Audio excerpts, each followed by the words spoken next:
This is a summary of Cho World's core insights.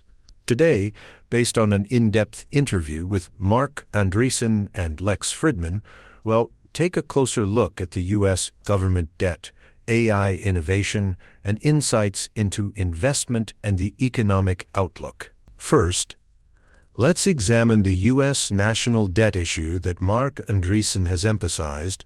Currently, U.S. central government debt is increasing by about $1 trillion every 100, which could accumulate to around $3.65 trillion per year by simple calculation. If this pace continues, one of his main concerns is that it could lead to hyperinflation. Despite this, the U.S. has unique geographical advantages, natural resources, and the world's leading technology and talent.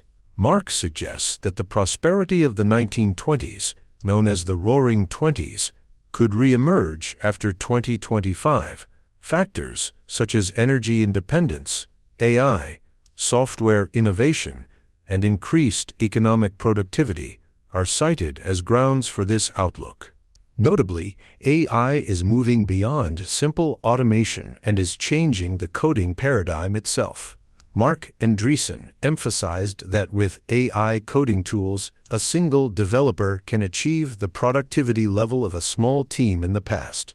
A prime example is the widespread adoption of AI coding assistants like GitHub Copilot, which already have millions of users. As the AI coding era unfolds, both big tech companies and startups are pouring enormous funds into large language model (LLM) research. It's estimated that training GPT-4 at OpenAI required GPU resources worth hundreds of millions of dollars. And Meta, Google, and Microsoft are also competing with similarly large-scale investments. However, these extremely large models also pose a challenge in terms of inference costs. Andreessen pointed out that if AI is to provide services to hundreds of millions of users at all times, GPU purchases and operational costs will skyrocket, thus highlighting the need for optimized small models or specialized models. This is a key point driving software companies to consider a big model versus small model strategy. As a brief note from Cho World, we should be aware that such large-scale deficit investments cannot continue indefinitely, and that such a juncture may be approaching faster than expected. Furthermore, the debate between open-source versus closed-source AI is also heating up. An open-source model, such as Llama 2, can rapidly evolve through community collaboration, but raises concerns about security and misuse. Closed-source models, on the other hand, centralize control of technology and data, making them more likely to implement proactive content censorship or bias management. Censorship issues have already manifested severely in past social media contexts.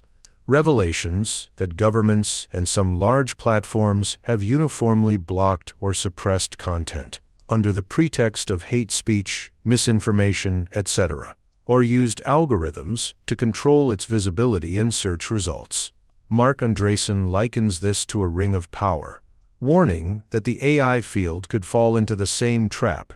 From the standpoint of startups and venture capital VC, such censorship risks also become factors to consider in investments. Even if they want to quickly recruit top talent to develop AI services, issues around immigration policy, diversity, equity, and inclusion can lead to American-born talent being sidelined in universities and a mass influx of H-1B holders. Marc's critical viewpoint is that, in the long run, this could have adverse effects. Nonetheless, AI-native startups are growing rapidly.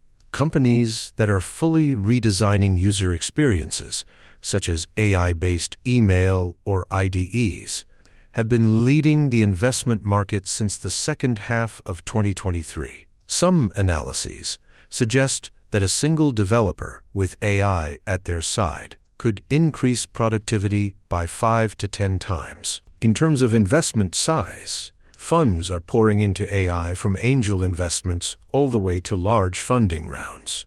As seen in Microsoft's investment in OpenAI, it isn't necessarily just competition between big tech and startups. Big tech and startups can also collaborate closely by providing GPU credits, cloud resources, or through equity swaps. The convergence of crypto and AI is also gaining attention. Through decentralized finance, DeFi, there are scenarios where AI agents can automatically conduct mutual payments, negotiations, and data sales via smart contracts.